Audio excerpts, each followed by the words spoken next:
One of the things that everybody's heard in the news lately is the subject of artificial intelligence, or AI, as we all know it as.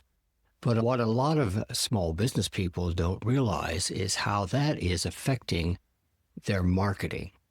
And the statistics and analytics they get from marketing is probably going to be skewed because of it. We have a special guest today, and we're going to touch on that subject and a lot more. So let's get started.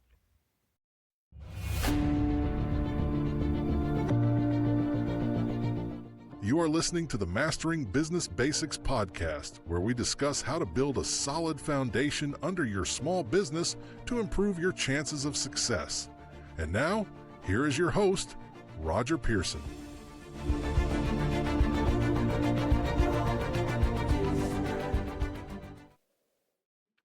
Welcome back to the podcast.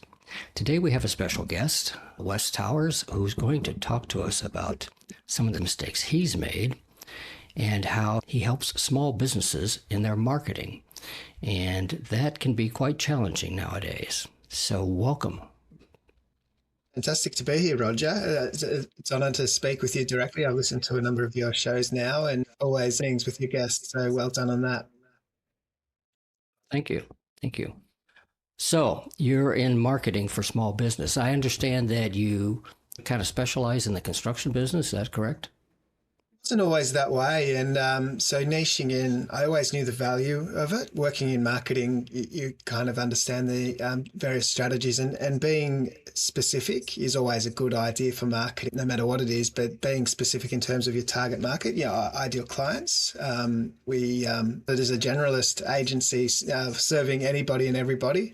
As we often do, starting out a business, you just need whatever comes your way and you serve them as best you can. But over the course of time, realised the majority of our better clients were in similar fields. And so that was construction related, industrial, those sorts of things. So I thought to really focus in on that. And it felt scary, even though I knew the concept behind it and I knew it worked, but it still felt scary to do because it feels as though you're cutting off so many opportunities.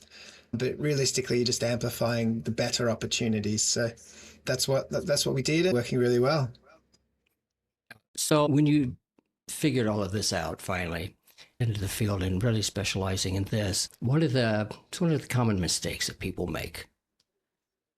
There's marketing's evolving and changing, and I think for the better. So sometimes we try to apply old strategies, tricks, and tips to produce an outcome, but a lot of those old school tricks sort of fall away, and they are right now. I believe it's becoming a better time for marketers who are authentic and trustworthy and reliable and actually providing a great outcome as a business. Those things are being amplified, where once upon a time you could just sort of cheat your way.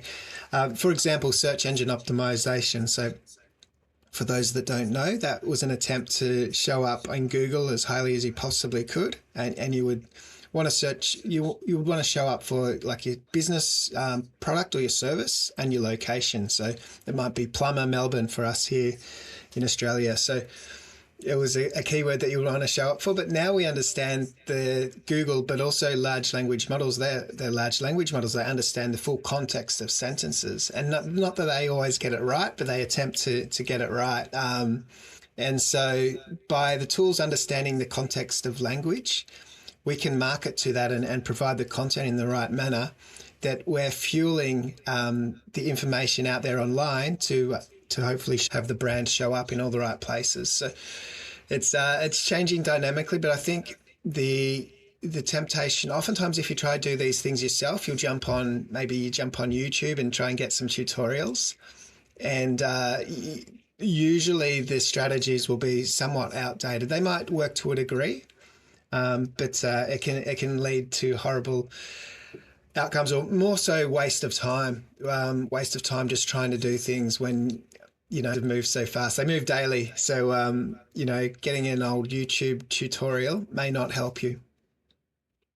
Not the least, in YouTube analytics is probably the most confusing thing that you could probably get into. And I doubt if most small businesses really would take the time to get into how to delve into analytics and whether the market they're doing is any good, you know. Yeah. So things that worked 2 years ago don't really work anymore because they've changed the analytics and how they measure things.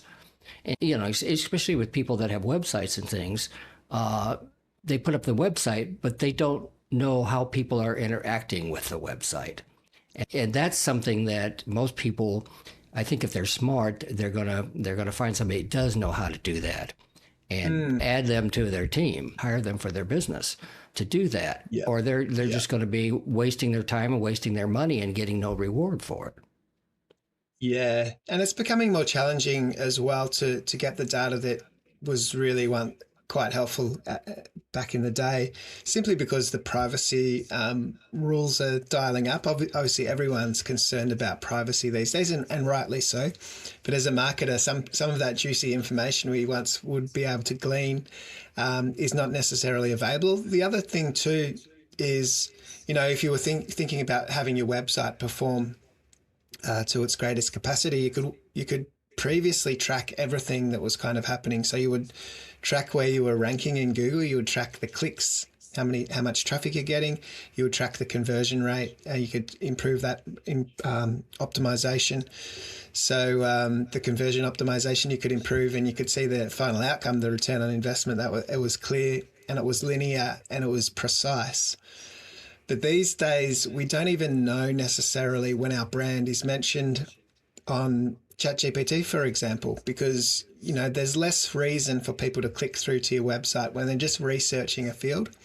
So we had an example of this a month or two ago where a client, he won a really significant customer, and he said to the customer, "Hey, how did you find out about us?" And he said, well, and the person said, "I was just chatting to my ChatGPT for a consultant." He was a consultant, a specific consultant. Just having a conversation with ChatGPT to find out who delivers on this kind of consulting. And then we said, who's the very best in Australia? And ChatGPT said he was the best in Australia for various reasons. And that's due to the content that we'd published on his behalf with his content strategy to attract ChatGPT, but all the large language models, but Google as well. And it's unfortunately not measurable like we once would be able to track the click, but because no one clicked on anything, it was just the information that was gleaned into the tool. So he had to have the conversation to find that valuable piece of information is, hey, this is where you showed up, and this is a metric that a lot of people might miss. So people probably don't have such great visibility of where the actual customers are coming from these days. So it creates challenges, but opportunities as well. So yeah, I love data. It's unfortunate that it's not at our fingertips like it once was. So you've got to dig a little deeper and to make meaning and sense out of what information you can grasp. So just to change course here a little bit, to get to where you're at now, you've probably had a lot of roadblocks along the way. So I always ask everybody this, what are some of the mistakes that you've made to get to where you're at now? Roger, we could be here all day talking about my mistakes. It just feels like, in some ways, it feels like one mistake to the next, fumbling my way forward. It's not really that case, but certainly any mistakes you do make in business and in life, they certainly are front of mind in your awareness, because there's such great learning opportunities as well, which is the best way to look at it. But even just starting out in business, I was completely naive how to do business. Didn't know how to do bookkeeping or accounts, and didn't know how to do client meetings, proposals. I didn't know anything to do with the business side of things because I'd never done it before. I had a skill set. I had a great skill set. I'd been to a couple of client meetings just to observe and take some notes. I'd never spoken so all of this stuff was foreign to me. So I made so many mistakes in how to do. I think I was undercharging significantly, just simply because I didn't know how to quote and charge properly initially. But joining groups with other business people was probably the best thing I did to learn from observation. Make people mentors and figure out how to do basic things. Even though they were in different fields and industries, you kind of learn not to make those mistakes again, how to do your proposals correctly or in a better way. And, even so many mistakes, as I said, but another one was not really sticking to my niche. It was early on in business, but I had a lead developer with me who'd been with me a number of years, and I could sense he was getting bored with the work because there is quite a bit of repetition in it, and because we follow standard operating procedures and everything's always consistently produced in the same way each and every time. So that can become mundane and boring, but I guess potentially that's the downside. So I could sense he was getting bored, and an opportunity to do a website, which was not what we normally do, a dating website, really sophisticated and complex scope of works. And so I said to him, I don't know how to do this project. I don't know how it even came across my desk. But I said, do you know how to do it? And he said, yeah, sure. I said, well, can you do the proposal? I've got no idea. He did that. I presented it. We won the project in a couple of weeks in. He quit the job anyway. And I was left with this massive job, which was meant to take months, and it did, with no one who knew how to do it in my team. So I had to figure it out. And that was a massive lesson, to not take on projects for all the wrong reasons, and the wrong reason being to try and keep a team member engaged in the company. It didn't work, and it caused me a lot of turmoil. But I realized, stick to what we're good at, stick to our lane, be niched, be specific, and don't deviate from our path. I think that's probably one of the best advices out there. I know I'm guilty of the same thing. Getting into things, I said, that sounds interesting. And then finding out later on, it's not. I've probably had 20 different occupations in the last 50 years. And it's just because when I say, let's go mow some yards and start a landscaping company. And I found out that I was very good at it. I made money at it, but I hated it. I tried a custodial business once that I really hated, because it's the first time I had to hire employees who would just not show up in the middle of the night, and off I'd go and have to replace them. And I said, no, I don't want a business with employees. That's just not for me. So I think a lot of the problem in the business world is just people having to find out what they like and what they don't like, because I don't think very few people do. I'm always amazed when I meet teenagers that want to know what they want to do for the rest of their lives. That just amazes me to no end. But that's the rarity. That is the rarity nowadays. So I think one of the things that I teach in my books and everything is that you need to assess your skill sets, because unless you know what your skill sets are, you're not going to be very successful. Because to run a business, you have to have a lot of skill sets. You have to wear a lot of hats, and you have to know whether you can do that or not. Like in your case of developing a website, you needed a lot of hats there. And I think that's one of the biggest problems why we have as many business failures as we have. What do you think about that?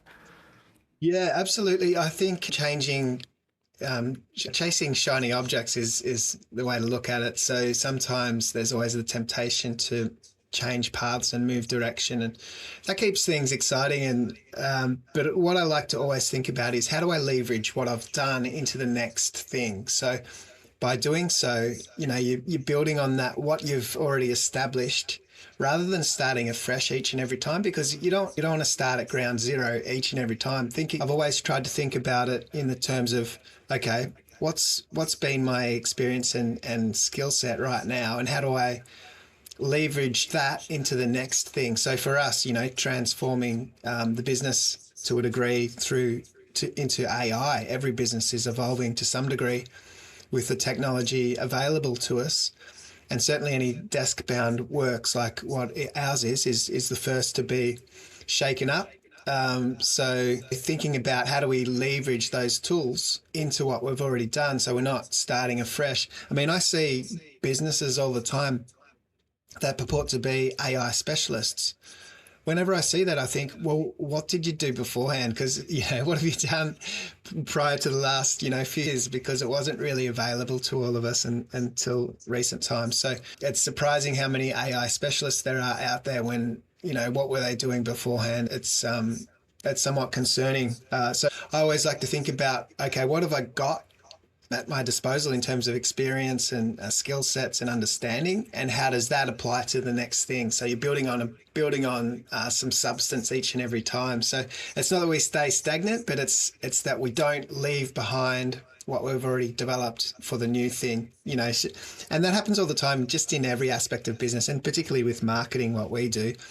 People, if they're if they change their path of how they want to market too frequently, it never resonates with the audience to the same degree in which it would if they just had micro adjustments and changes over the years. Because you're busy marketing and you're getting a message out there. If you change the direction completely, well, people just won't connect with it. Or maybe they've partially already connected with your brand, but they weren't quite ready yet. And next time they experience your brand, if it's something completely different, then you've lost those opportunities. So, yeah, I think it's there's always balance in all these things. Absolutely. Since you're in the business of marketing with AI, where do you think the future of that's going? Yeah, so the tech piece, the value in the tech piece that we've always brought, so developing and coding websites and so on, that's massively eroding. You can do so much without technical know-how and knowledge. That's clear, and I think that's only going to become easier and easier, the tech piece. So the piece of the puzzle that's becoming more and more important is that expert knowledge and guidance and advice, almost like a consulting, coaching type role sometimes. Sometimes we're guiding clients, particularly those who have a marketing department, so they have resources to do a lot of the heavy lifting internally. It's for me consulting and coaching them to make so they can make great decisions, because in a world where there's a multitude of really good opportunities and options, how do you possibly find the best option of all of them, the greatest option? And what do you even do when, there's a suite of options today, but tomorrow there's something even better? So I think there's a hunger and desire for expert guidance and advice in a consultative way to help people navigate through these times so they can make the best decisions at any given time. A confused mind can't make a decision. And just because there's an overwhelm with AI in terms of what tools do we use, what ways do we market, so many opportunities, that a confused mind will typically make no decision at all and remain stagnant and do nothing. So that's the worst thing you can do, is do nothing. You're better off taking a good decision that may not even be the best solution, but it is a better solution than what you've got right now, than just to do nothing at all. You may be left behind. When you go into a marketing group, how do you help them? Yeah, so it depends on the nature of the company that we're working with, and the scale and size of the marketing team. Sometimes we'll start with, when it's a small business, there's no marketing person. So we're doing all the heavy lifting. We're doing everything for them, the websites and everything, and their marketing message and their content writing and imagery, everything that they possibly need. We'll take care of it. Or, getting people involved. Say they need video work, we'll get people involved. But for a slightly bigger company, they might have a marketing person or a team.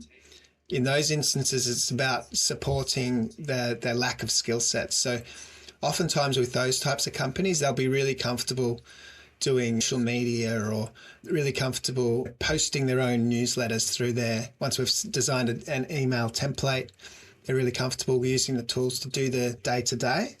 So it's just about supporting wherever they're at. And in those scenarios, when you're working with a founder, it's a different scenario than when you're working with an employee, team member. Because when you're working for an employee, typically someone responsible for marketing for us, it's about making them look awesome to their boss. So it's about supporting them to the greatest ability we have. So they're relaying that information to their boss and they look awesome. So that's kind of how that works.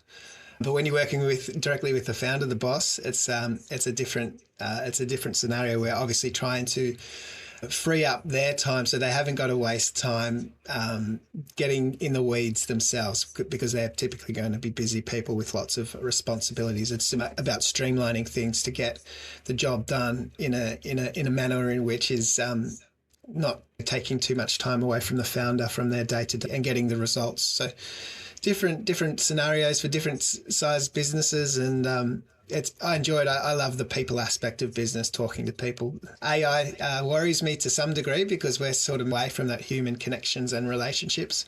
And that's why I love podcasting and so on, talking to actual people around the world. I find that a really fun experience. So I'm trying to leverage that to my best ability to grow my brand and business as well. So I think use your natural skills and talents and what you enjoy doing, the greatest capacity to grow your own personal brand and your business brand. I like the way that you start with going in and analyzing what people are already doing. I know that there's a lot of advertising out there. They've got, this is the way they do it, and that's the way they do it. And if you want to plug into their system, that's fine. Where you go out and you actually analyze and plug yourself into their system instead, which makes a whole lot more sense to me. Because most of what I see out there is just, hey, this is what we've got. It's the best of the world. Plug into us and we'll take care of it for you. But I really like your approach much better. Thanks. Yeah. Yeah, I suppose for the most part, because we're working with established businesses typically, and so they've already got things in place, and it would be foolish to throw away what's already working. But I suppose if you're starting out afresh and you've got nothing, well, maybe a out-of-the-box scenario would be a good choice in those circumstances. But typically, businesses have got some things already in place. Maybe they've already got a great email marketing list and a database and a platform to engage with those people, a CRM. So it would be foolish to think that we need to reinvent the wheel in those scenarios. Absolutely. Absolutely. This is interesting.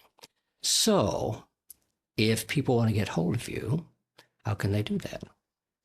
Yeah, uplift360.com.au is the business website. The AU, because we're an Australian business, but we do serve clients all around the world. You'll see that even if you visit the website, you'll see global brands that we've worked with, and people can book a strategy call with me directly there, big button on the page. So happy to chat through. Maybe we chat through some of the things we've touched on today or people's marketing efforts. Happy to talk. As I said, I'm a people person, so I'd love to talk to you.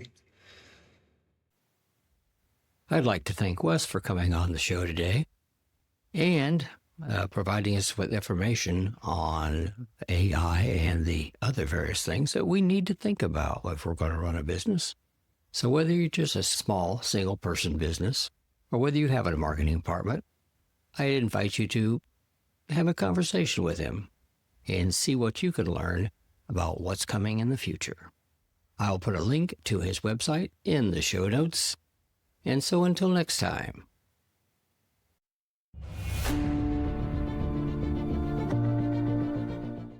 You have been listening to the Mastering Business Basics podcast with your host, Roger Pearson. For more information about all of the business education options that are available, we invite you to visit seagulltechnologies.com and continue your journey.